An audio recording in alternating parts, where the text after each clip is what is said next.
E eu louvo a Deus por isso também, por todos aqueles que estão online também assistindo. Eu quero convidar os irmãos para uma leitura. É um texto que eu já preguei, mas normalmente eu fico só no versículo 1, mas hoje eu vou tentar sintetizar aqui os outros versículos. Zacarias capítulo 3, livro do profeta Zacarias, capítulo é o de número 3. Glória a Jesus.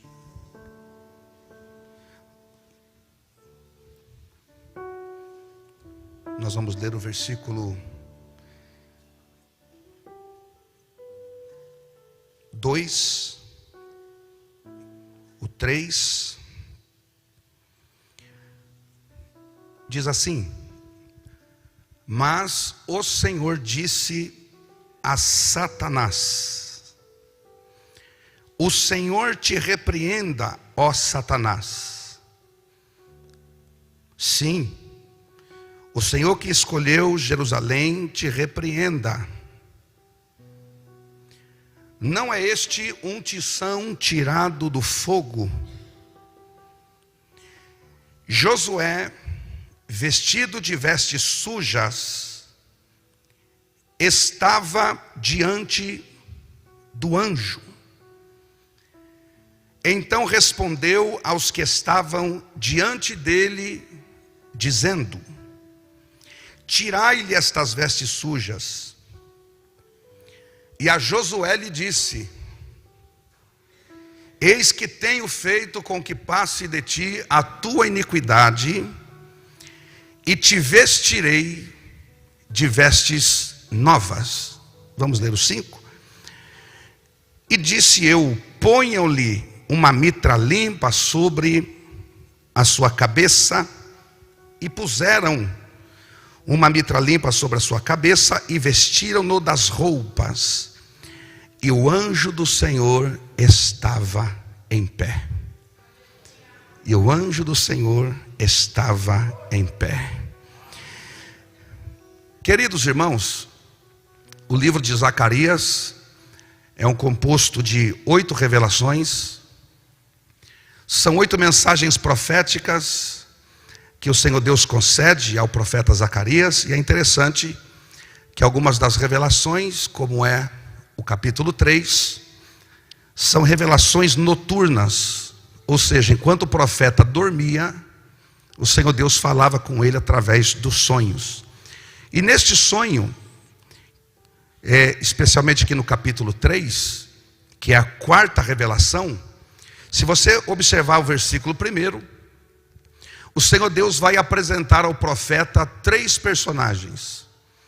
Então é importante você guardar isso, porque é uma chave hermenêutica que nos ajuda a interpretar esse texto. Saber que o que acontece aqui no capítulo 3 é algo transcendental. Se trata de uma revelação de Deus que acontece num campo fora do corpo. Acontece na mente do profeta, é uma experiência espiritual. E aí, o versículo 1 diz, e o próprio Zacarias, ele diz: O Senhor me mostrou, ou o Senhor mostrou para mim, o sumo sacerdote Josué. Diga comigo, Josué. Este Josué, ele era um sumo sacerdote, viveu ali no pós-cativeiro, era um homem de Deus, alguém escolhido por Deus para ministrar. E eu já quero também ir configurando aqui para os dias de hoje. Josué, ele representa a igreja. Você pode repetir comigo? Josué representa a igreja. O segundo personagem, ainda no versículo 1, diz que é o anjo do Senhor. É interessante essa expressão anjo do Senhor, que ela é uma expressão polissêmica, ela é uma palavra genérica, é uma palavra que possui vários significados. No Antigo Testamento, quando você encontra-se com essa palavra anjo do Senhor, ela pode algumas vezes ser um anjo, mas como ela pode ser também uma teofania, uma revelação do Senhor Jesus Cristo no Antigo Testamento. No Novo Testamento, quando aparece anjo, é anjo mesmo. Porque depois da encarnação de Cristo, acabou teofania. Teofania foi só no Antigo Testamento. Depois da encarnação de Cristo, não há mais teofania. Porque Antigo Testamento é sombra, Novo Testamento é revelação. Então, esse anjo do Senhor aqui, quando você lê todo o capítulo 3, você analisa o contexto, fica claro aqui que esse anjo aqui não é um anjo comum. Não se trata de um querubim, não se trata de um serafim, não se trata do varão de fogo, do anjo da espada. Mas este anjo aqui no versículo 2, eu queria que você observasse comigo. Quando ele vai assumir a palavra, quando ele vai proferir palavras, ele se revela como o próprio Senhor. Veja, irmãos, que o versículo 2 começa com uma conjunção adversativa, mas depois nós temos um artigo masculino definido singular, o, que aponta para um sujeito que é Senhor. E é interessante nós observarmos que a palavra Senhor, ela está toda em letra maiúscula, porque Senhor aqui não é pronome de tratamento, como você dizer senhor ou senhora para alguém, mas Senhor aqui se trata de um dos nomes atribuídos a Deus, um dos nomes atribuídos à divindade. Então nós podemos entender que esse anjo aqui se trata de uma teofania. Esse anjo aqui é o próprio Senhor e Salvador Jesus Cristo, revelado, presente nas páginas do Antigo Testamento. Então nós temos um personagem que representa a igreja, nós temos o anjo que representa Jesus, e o terceiro personagem, no final do versículo 1, diz que é Satanás. Satanás é o inimigo da igreja. Satanás é o nosso adversário. Então observe, irmãos, esta ambiência profética que o profeta está inserido. Aparece na sua mente Josué. Josué está devidamente vestido conforme estava prescrita na lei mosaica, usando aquele turbante, usando as roupas que eram típicas de um sumo sacerdote. A Bíblia diz que ele estava de frente, se você olhar com mais detalhe o versículo 1, ele estava diante do anjo do Senhor, ou seja, ele estava de frente com o anjo, e o texto diz que Satanás estava à sua mão direita. Então nós temos três personagens no mesmo cenário: igreja, Jesus e Satanás. E a pergunta, irmãos, que também nos ajuda a desenvolver este pensamento, é essa: o que é que Satanás está fazendo ali? Porque se ficasse só o anjo e Josué, estava bom demais. Mas Satanás aparece também na revelação. E Satanás, onde ele aparece, ele sobra. E Satanás, ele não é bem-vindo em lugar nenhum. Onde ele chega, ele estraga. Mas Satanás está ali. A pergunta é: o que é que Satanás estava fazendo lá? E o final do versículo 1 responde: Satanás estava à sua mão direita para se lhe opor. A palavra oposição, né, que é essa flexão verbal aí, ela tem o significado de guerra. Oposição é peleja. Oposição é se levantar contra. Oposição é obstrução de caminho, é atrapalho de vida. E aí nós conseguimos então, irmãos, pensando assim ainda que de forma superficial nesse texto, entender o que é que Deus estava mostrando para Zacarias. Deus estava dizendo assim: Zacarias, eu vou mostrar para você, através desta revelação, a origem da luta que você está passando. Deus estava dizendo assim: eu vou mostrar para você, Zacarias, da onde vem essa oposição, da onde vem essa batalha que você está enfrentando. E qual é a palavra de Deus para nós aqui nessa noite? Eu disse que Josué representa a igreja. E quando eu falo de igreja, eu não falo de parede, eu não falo de construção, eu não falo de placa, mas eu falo de pessoas. Nós somos a igreja do Senhor Jesus. E Deus estava então, irmãos, abrindo a visão de Zacarias e mostrando para ele: Zacarias, você está numa batalha. Zacarias, você não entende, mas essa luta que você está vivendo é uma obra do diabo para te paralisar. É Satanás tentando se levantar contra você. A questão do sofrimento, irmãos, ela é uma questão filosoficamente difícil de entender, teologicamente pior ainda. Ainda mais com o advento da teologia da prosperidade, que atrela sofrimento a pecado. Nós sabemos que o pecado de forma original, aliás, que o sofrimento de forma original, ele entrou no mundo por meio do pecado. Mas não significa que todas as vezes que eu sofro, é porque eu cometi algum pecado. A teologia da prosperidade ensina, olha, se você está doente é porque você está com encosto. Aí eles querem jogar sal grosso na sua cabeça, eles querem passar rosa ungida,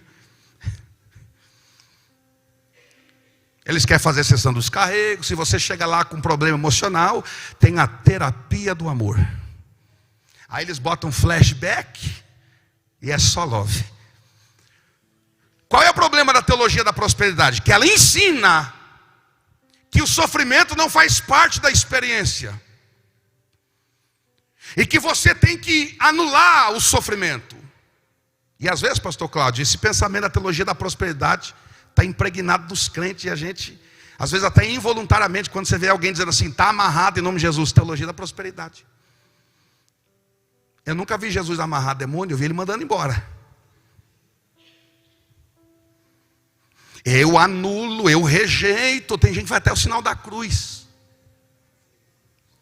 Teologia da prosperidade, eu não aceito passar por isso. Será que nós temos condições de dizer a Deus o que nós aceitamos ou não? Paulo, quando traz aquela ideia de vaso, de oleiro, dizendo que nós somos o barro e Deus é o oleiro, ele diz, porventura pode o barro dizer ao oleiro, não aperta tanto aqui não que já está doendo, aperta mais aqui ainda está tranquilo. Não dá, irmão. O especialista está trabalhando e ele sabe o que faz. Nós não entendemos, nós sofremos o resultado e as consequências do apertar das mãos do oleiro. Mas ele sabe o que está fazendo. Ele sabe trabalhar porque ele é especialista, ele é soberano e ele é Senhor. Só que quando nós entramos na Escritura, irmãos, nós vamos ver que a teologia da prosperidade ela não é bíblica. Lembrando, irmãos, que eu creio na prosperidade, eu não creio na teologia da prosperidade, mas eu creio na prosperidade da teologia.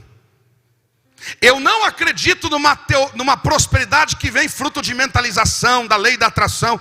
Eu acredito na prosperidade que é fruto de obediência, de renúncia, de fidelidade a Deus. Essa é a prosperidade. Agora a questão do sofrimento, irmãos, na teologia é chamada de teodiceia. É a doutrina que tenta justificar a bondade de Deus em meio à maldade existente no mundo. Se Deus é bom e todo poderoso, por que existe o mal? Se Deus é bom e todo poderoso, por que Deus permitiu acontecer lá no Rio Grande do Sul?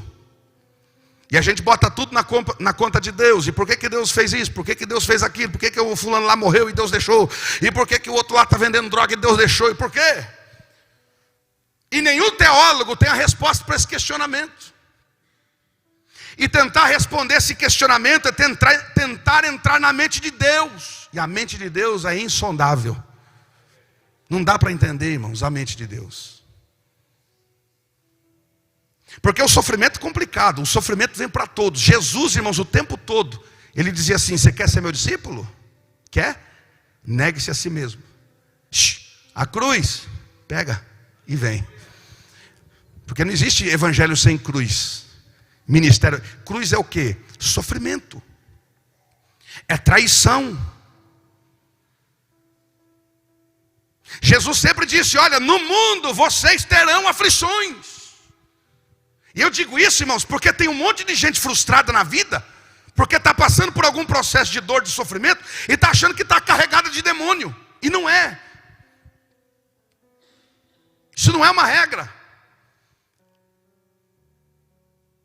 Porque a questão do sofrimento, irmãos, é o seguinte, a pessoa quando ela passa pelo sofrimento, se ela tem a vida torta, se ela anda errada, se ela é desonesta, se é uma pessoa maldosa, se é uma pessoa injusta, Você até tenta arrumar uma explicação para aquilo ali. Ah, você está fazendo isso aqui porque a vida inteira você traiu, a vida inteira você fez coisa errada. Aí você até que tenta. Mas e quando você sofre fazendo bom, fazendo bem?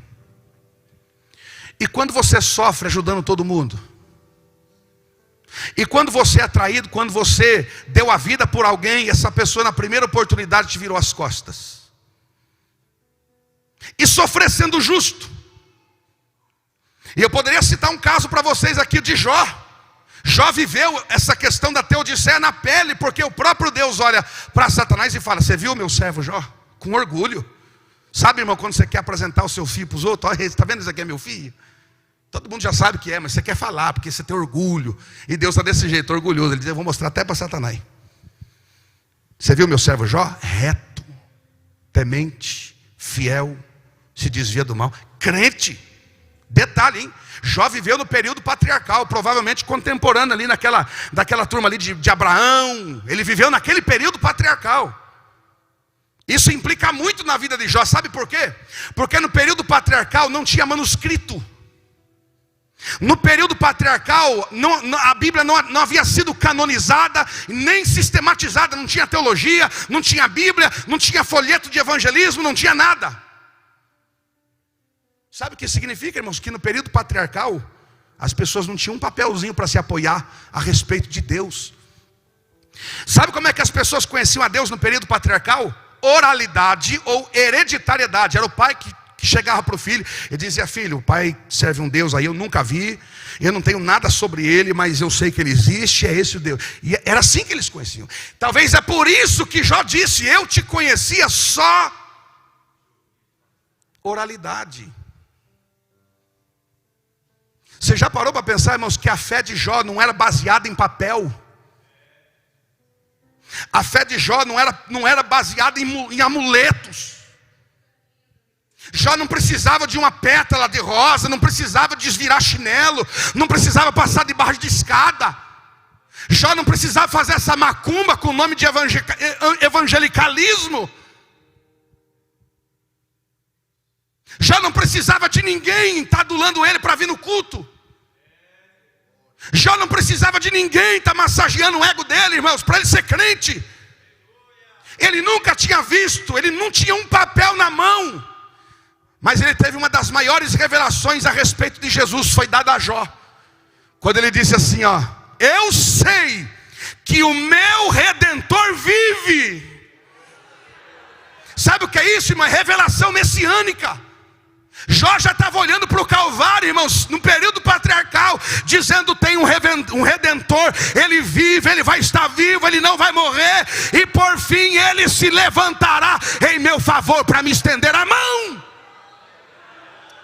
Aleluia. Diga para quem está perto de você: o teu Redentor está vivo, o teu Redentor está vivo. Não existe consolo maior do que esse na hora da tormenta. O meu Redentor está vivo. Está tudo dando errado, mas o meu Redentor está vivo. Ele está comigo, ele não me desampara, e ele é o meu Deus.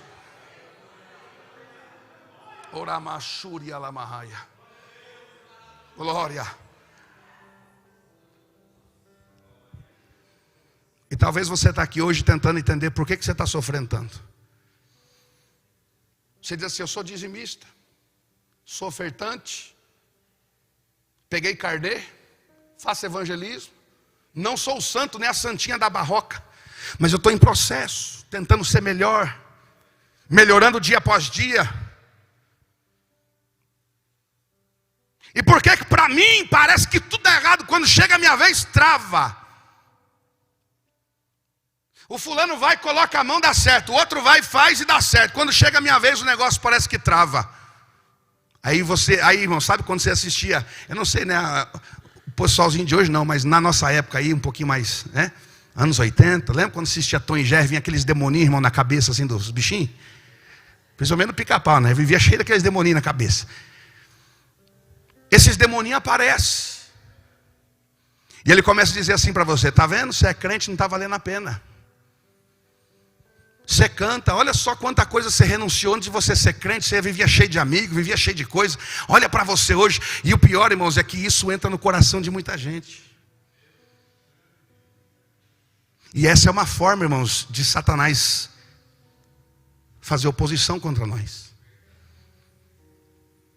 E talvez você está justamente nessa condição,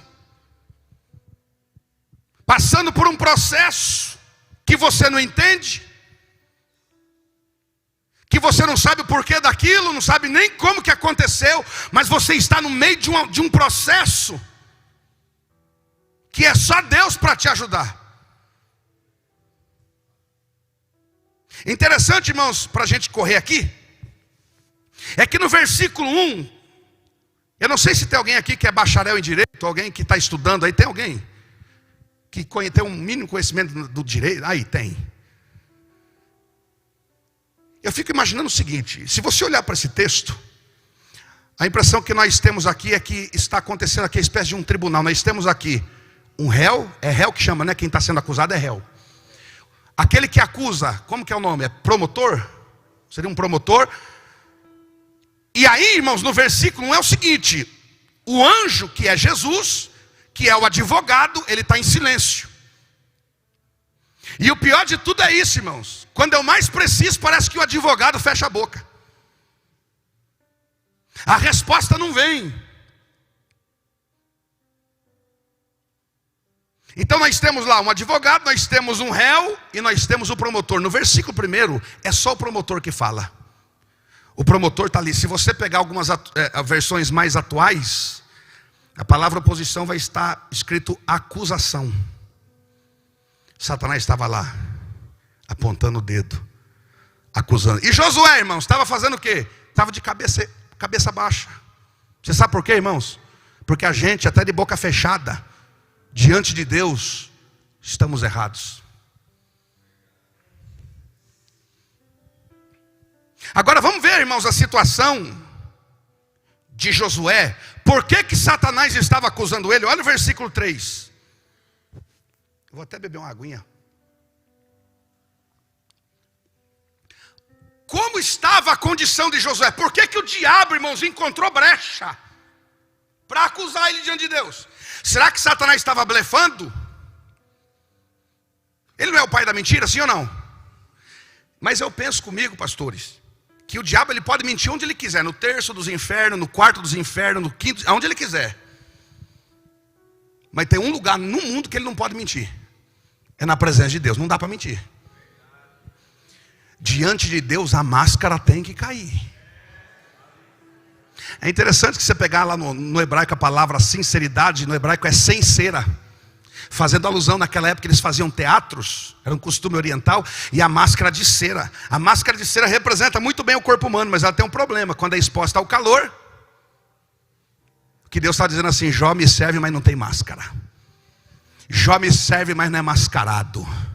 Jó me serve, mas não encarna personagem na minha presença. Aleluia. Ele é translúcido, ele é transparente, ele é sincero.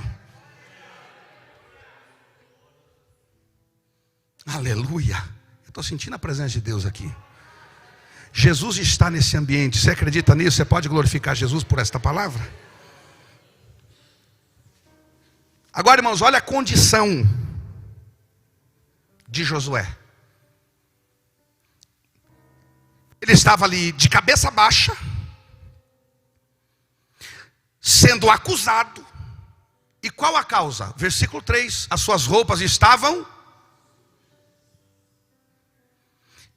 Irmãos, a Assembleia de Deus é uma igreja que estuda a palavra. O Antigo Testamento, quase que 100%, quase, foi escrito na língua hebraica.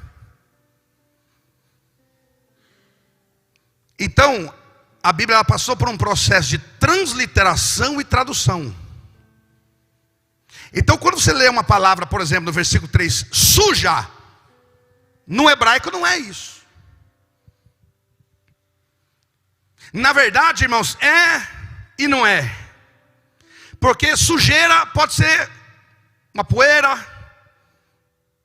pode ser que ele estava lá comendo uma macarronada e caiu molho na roupa dele, estava sujo de molho. Mas a palavra hebraica para sujeira aqui é tzoar, que é T-Z-O-A-R. Aliás, H que tem som de R. Eu não vou falar abertamente o significado dessa palavra para não estragar a sua janta. Mas eu queria que o nobre companheiro aí da mídia colocasse para mim Deuteronômio capítulo 23 e versículo 13. Deuteronômio capítulo 23, versículo 13. Vamos ler comigo, irmãos? Eu vou contar até 3, você lê. Vamos lá? 1, 2 e 3. E entre...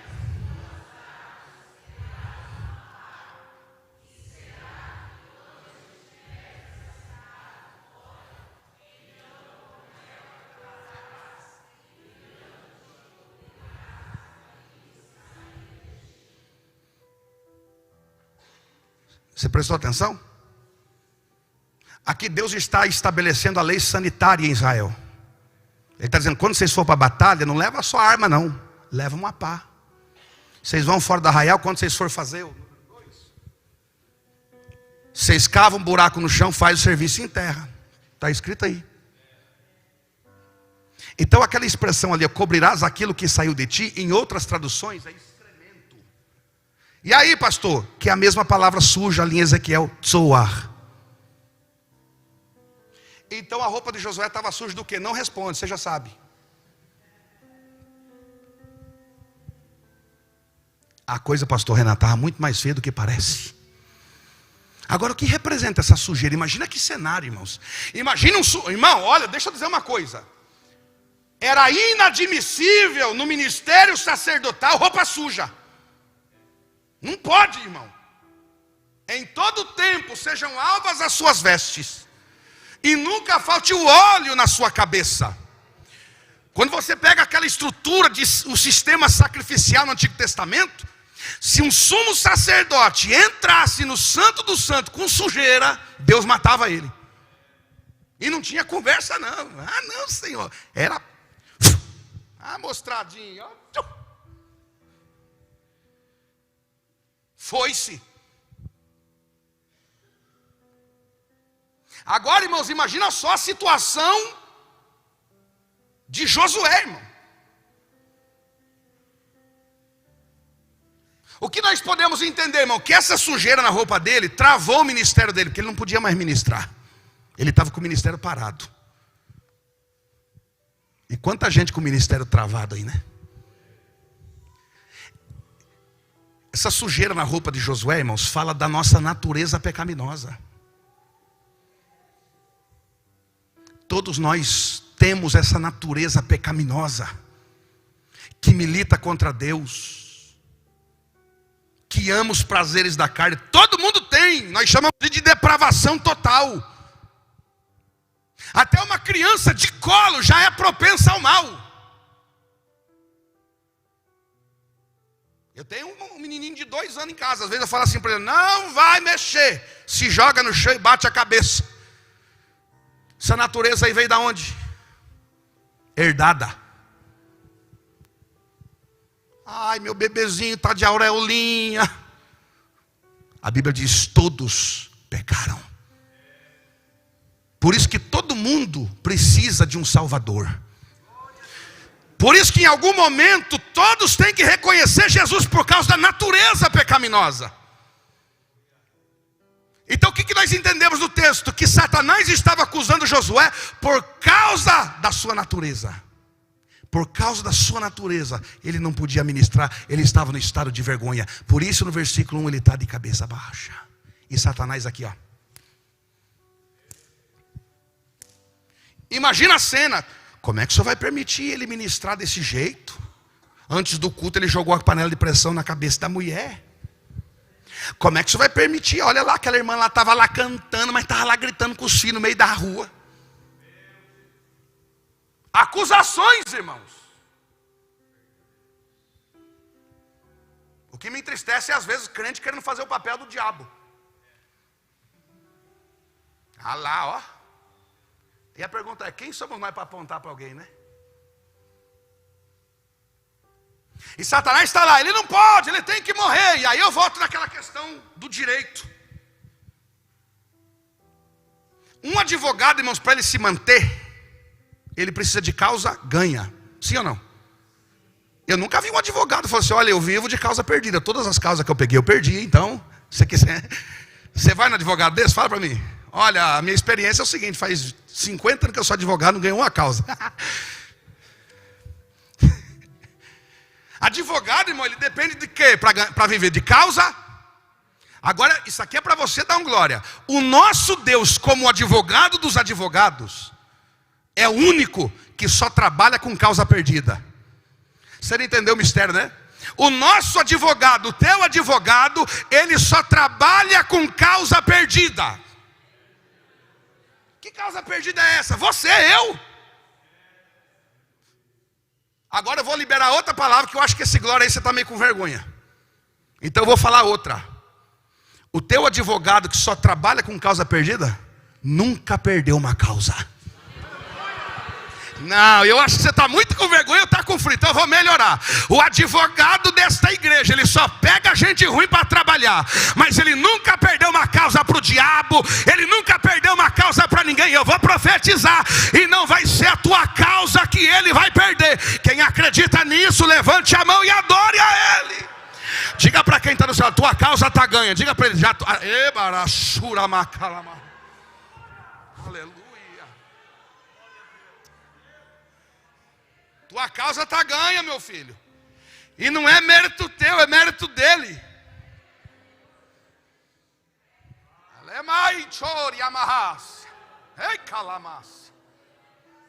Versículo 2, irmão. Olha, põe aí rapidinho que eu já vou finalizar, hein?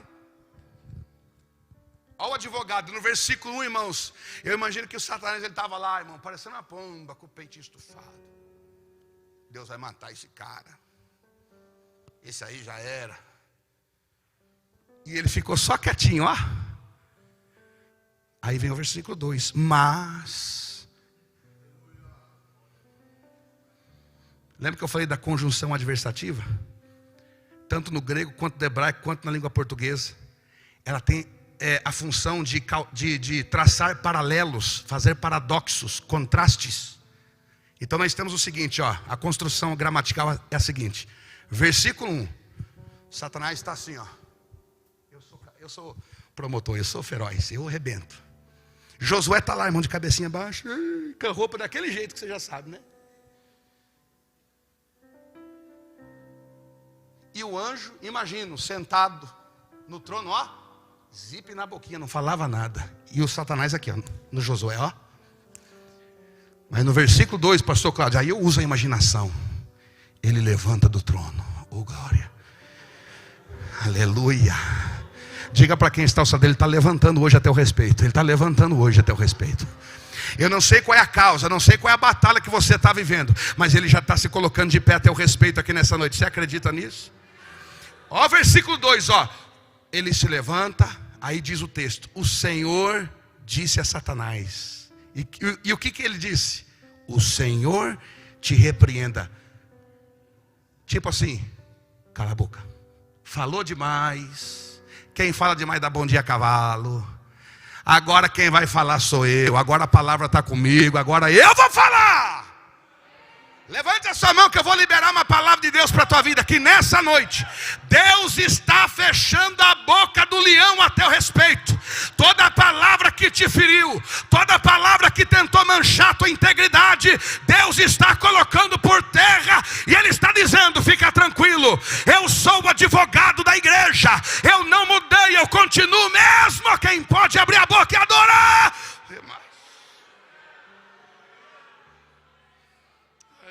Adore, adore o nome dele. Adore porque o teu advogado não te abandona. Adore porque o teu advogado não vai perder a tua batalha, não vai perder a tua peleja. É por isso que 1 João 2 diz: filhinhos, estas coisas vos escrevo para que não pequeis. Mas quando pecar, meu filho, não chuta o pau da barraca. Não some da igreja não. Só lembra de uma coisa: tens um advogado no céu. É Jesus Cristo, o justo. Agora Satanás fica lá morrendo de vergonha. Porque eu imagino que o capeta, irmãos, como ele não tem a prerrogativa da onisciência, ele estava pensando assim: ele vai arrebentar Josué. A roupa dele, ó. Ih, olha isso aí, tá. Aí de repente, ele faz o contrário. Ele levanta e manda Satanás calar a boca, se levanta em defesa de quem estava com a causa perdida. Agora Satanás fica sem entender nada. Por quê? Como é? Não estou entendendo, mas o senhor não é justo, o senhor não é santo, como é que o senhor vai defender esse cara? Aí no versículo 2 nós temos duas razões. Imagina ele dizendo, eu vou defender, e ainda vou te dar duas razões pelas quais eu vou defender. Primeiro, porque eu sou o Senhor, diga comigo, eu sou o Senhor que escolheu Jerusalém.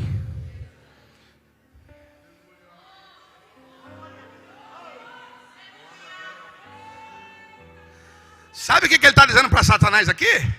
Eu sei que você não gosta dele, que você está doidinho para matar ele. Eu sei que você está aí a vida toda tentando buscar uma brecha para acabar com a vida do meu servo. Mas eu tenho uma palavra para você, eu vou defender ele, sabe por quê? Porque eu não erro nas minhas escolhas, e ele é meu escolhido. Eu sou Deus que escolhi Jerusalém. Eu quero liberar uma palavra para quem trouxe glória para o culto. O diabo pode não ir com a tua cara, fulano pode não gostar do que você faz, mas Deus está dizendo, quem te chamou não foi homem, quem te chamou foi eu. Você não é escolha de ninguém, você é escolha de Deus. Deixa eu ver quem pode, só quem é escolhido, só quem é escolhido, só quem é escolhido. Amarandi emaracandora mahasia.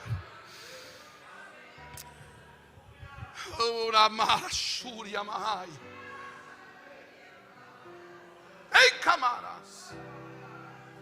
O diabo diz, você não vale nada. De vez em quando, irmão, bate a tristeza no coração da gente. Mas de repente vem Deus e diz, filho, calma, você não está aí porque você quer, fui eu que te escolhi. E você sabe de uma coisa, irmãos? Quando Deus escolheu a gente, Ele já sabia das presepadas, das rebeldias, sabia de tudo. Mas o amor dele, irmão, supera tudo isso. Ele disse, você é meu. Diga para quem está do seu lado, você é escolhido. Diga assim para ele, você é escolhido, e ninguém tem nada a ver com isso.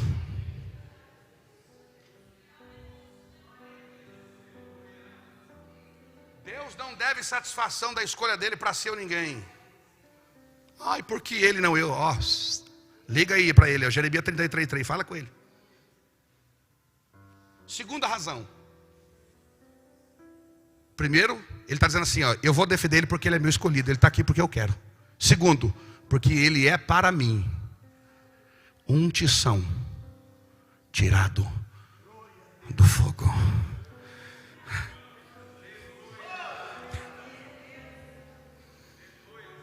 Sabe o que ele está dizendo? Esse aí já passou pelo fogo, mas ainda está de pé, foi aprovado. Esse aí já tentaram queimar de tudo que é jeito, mas ele ainda está de pé. Irmão, você já reparou como é que você é vencedor, meu querido? Já pegou Covid, mas está de pé. Já pegou dengue, está de pé. H1N1, está de pé. Já caiu de moto, está de pé. Já quebrou o braço, está de pé. Até a orelha já torceu, mas ainda permanece de pé. E sabe qual é o segredo? É que você é um tição tirado do fogo. É que você é alguém que Deus permitiu passar pelo processo, mas o processo não veio para te matar, veio para te fortalecer. A ideia no hebraico aqui, irmãos, tição tirado do fogo, é de um lenhador que, irmãos, ele está com a lenha na mão, só que a lenha está verde. E lenha verde não dá projeto, irmão. Quem é bom de churrasco aí? Pega a lenha verde, joga lá na churrasqueira e acende. Eu quero ver se tu é bom. Eu dou 3 horas para você acender, irmão, uma churrasqueira só com lenha verde. Não acende, irmão, de jeito nenhum. Rapaz, os homens hoje estão tão ruins de churrasco que com carvão, com óleo, com um monte de coisa, demora 2 horas para acender o fogo. Hoje as mulheradas estão acendendo fogo mais rápido que os homens. A mulherada chega lá, você não vai acender churrasqueira? Já acendi, meu filho. Aleluia. Lenha verde, quando ela recebe fogo, ela só faz 2 coisas: estrala e solta fumaça. Mas fogo que é bom, não pega nem a pau. É por isso que na igreja tem 2 tipos de crente. Tem o crente lenha verde e o tição tirado do fogo. O lenha verde é terrível, irmãos, porque pode descer Jesus aqui, mostrar a mãozinha furada para ele, ele não abre a boca para dar uma glória.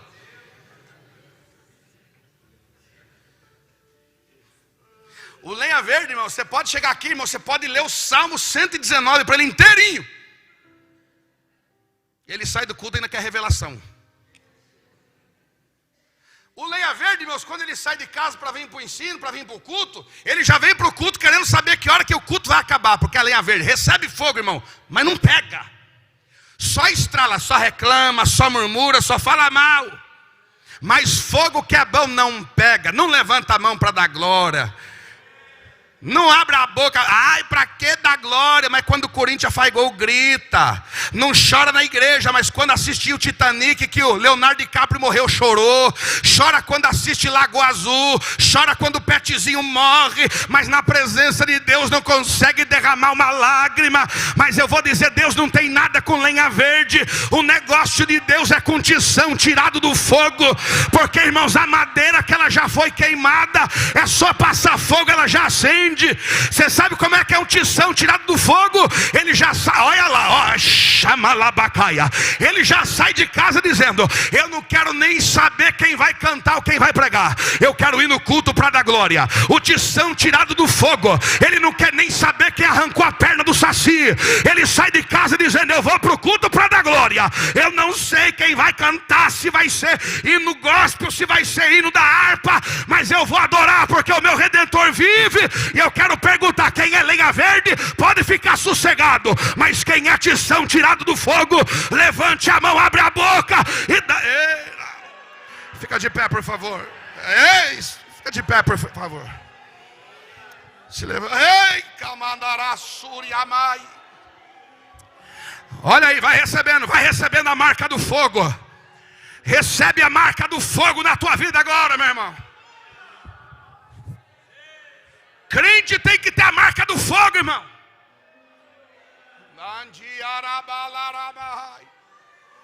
Oh.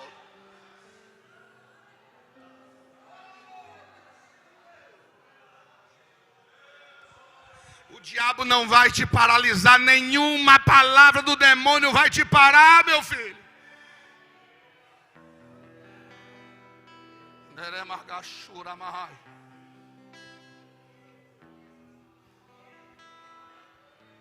Eu vou encerrar agora, eu vou só ler, irmão.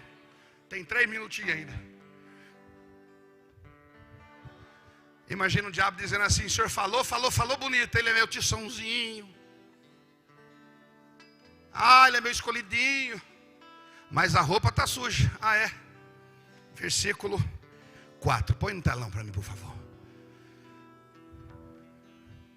Então falando, ordenou, não ele pediu não. Percebe, irmãos, que tinha mais gente lá? Só menciona o anjo, Josué e o Satanás. Mas tinha mais gente lá, de testemunha. Olha a ordem dele. Quem está me ouvindo, diga amém. Olha o que é que Deus faz com a gente. Você está dizendo que meu filho não pode ministrar? Você está dizendo que meu filho não pode sentir minha presença? Você está dizendo que meu filho não pode me adorar porque ele está com a roupa suja, porque ele é pecador? Tira a roupa suja dele.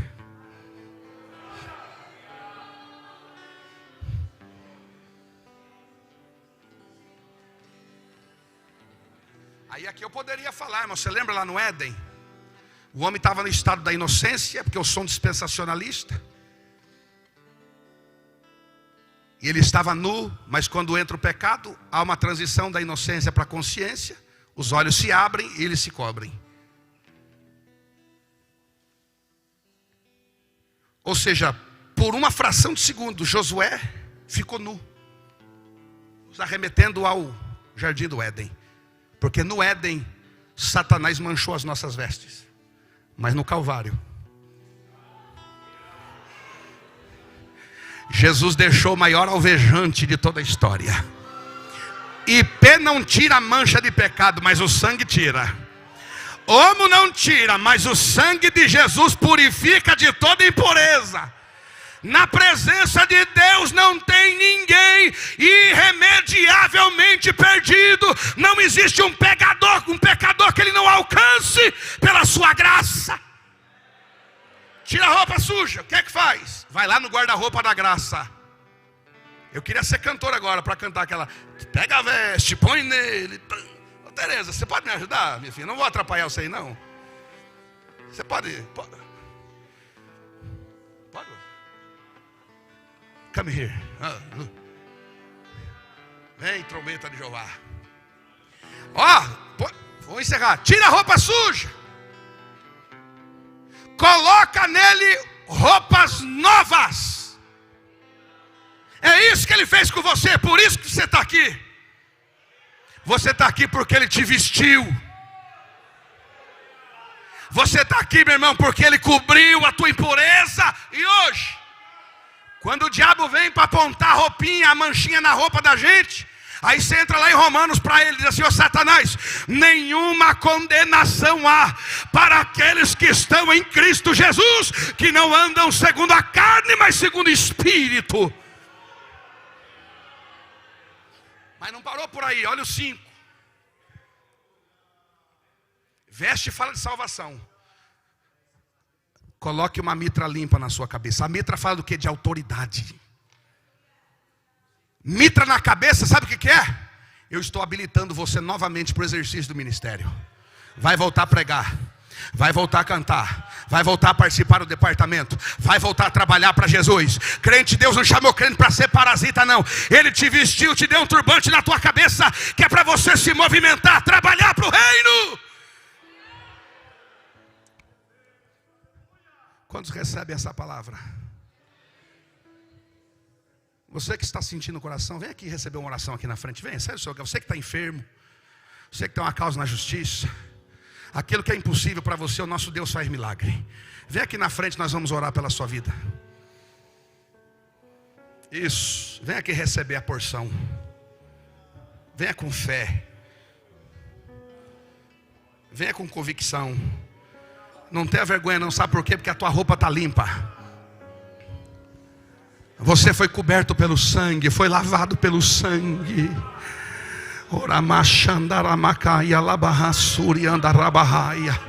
O diabo pode falar o que ele quiser de você. O diabo pode.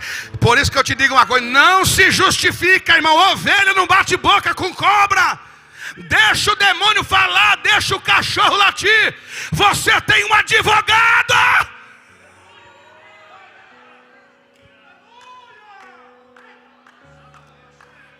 Abre a tua boca e vem na adoração. Sobe aí o volume do teu glória, do teu aleluia.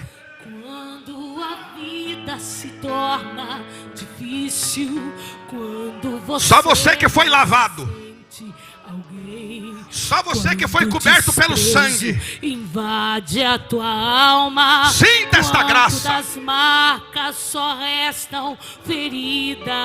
Pode dar glória porque não tem acusação contra você. Quando o amor não pode falar em mistério porque é pro diabo. Você não deve nem satisfação, meu filho. Deixa de lado e o coração explode na dor. É hora de ter o Salvador,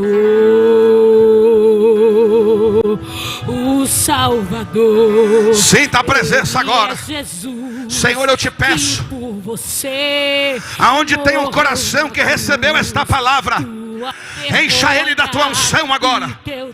Derrama teu espírito sobre vidas aqui agora. Vai restaurando, vai fortalecendo agora. Recebe o renovo agora. Recebe o renovo agora. Que a força dele te torna capaz. E o amor recebe fogo. Você não é lenha verde, você é um tição tirado do fogo. Então recebe aí mais, porque todo fogo é pouco ainda. Recebe mais. Recebe mais. Quem é batizado no Espírito Santo, fala em língua, profetiza, interpreta. Deixa o céu te movimentar nessa noite. Oh glória. Uramalaciarabacaia. Quando a vida se torna difícil, quando você recebe a cura, recebe o milagre. Quando o desprezo levante a tua cabeça, porque Deus é contigo. Não temas as acusações, porque eu sou teu Deus. Quando o amor não é olha aí, olha aí. Olha aí, olha a glória de Deus aí. A Assembleia de Deus é pentecostal, irmão. É uma igreja que acredita no movimento espiritual. É uma igreja que acredita no derramado Espírito. Ele está aqui, recebe. O Salvador, Ele é Jesus, que por você morreu na cruz. Tua vergonha e o teu desprezo, tua família está de pé. Ele levou. O diabo não vai manchar a integridade da tua família. Carregue a sua cruz. Vem o tempo da honra sobre a tua vida. E a força dele te torna capaz. E o amor que o mundo não te deu. Jesus, assim como aquele filho pródigo recebeu roupa nova, anel no dedo e sandália nos pés, recebe a tua parte também.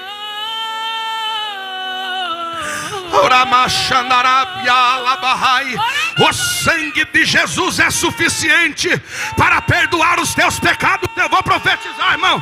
Alguém na tua família que ainda é escravo do demônio vai ser alcançado pelo sangue. Vai ter salvação na tua casa, vai ter salvação na tua família, porque o sangue de Jesus vai lá, vai lá, vai lá, vai lá, vai lá.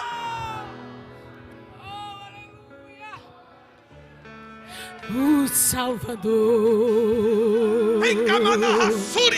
o Salvador, Ele é Jesus, que por você morreu na cruz. Você foi justificado pela graça. Nós somos pecadores, mas a graça de Deus nos alcançou.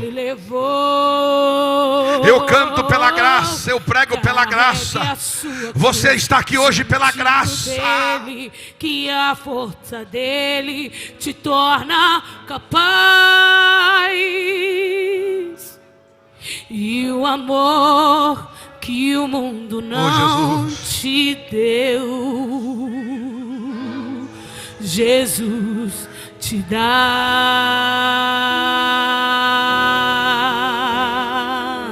Senhor, nós te damos graças, porque a tua palavra vai e não volta vazia. Não é mérito, é graça. Quando o Senhor nos achou, nós estávamos mortos em nossos delitos e pecados. E o Senhor nos deu a oportunidade de experimentarmos os efeitos do teu sangue. Por isso, Senhor, que eu acredito. Eu acredito na salvação. Eu acredito na regeneração. É por isso que eu acredito, Senhor, que muito mais o Senhor vai fazer, muitas almas o Senhor ainda vai trazer. O Senhor advogou a nossa causa, nós estávamos errados, indefensáveis, a roupa toda suja. Quem éramos nós, Senhor?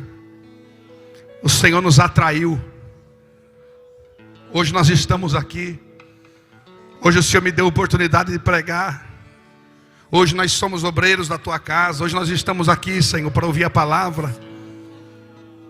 E tudo isso é graça. E nós te agradecemos, ó Pai, pelo teu sangue. Que este sangue alcance aqueles parentes, ó Pai, que ainda não lhe servem. Que o teu sangue alcance esta pessoa que agora está assistindo esse culto, ou vai assistir depois o vídeo. O teu sangue é suficiente. O teu sangue é suficiente, oh glória.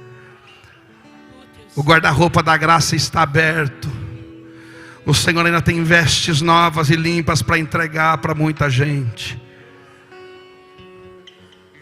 O Senhor ainda tem muitos turbantes na cabeça, muita gente que parou. Mas o Senhor vai restituir essa unção. Que a tua graça permaneça sobre nós, Senhor, nos ajudando, Senhor, a caminhar na tua presença. Eu sei que muitas vezes, Senhor, nós damos razões para Satanás nos acusar, mas nós te damos graças pelo teu sangue. Te damos graças por tudo que o Senhor fez por nós. Continua nos fortalecendo. Aleluia. Nos dê uma semana de vitória. Glória a Deus. Em nome de Jesus. Alegres, nós te agradecemos. Em nome de Jesus. A igreja pode dizer amém? Amém.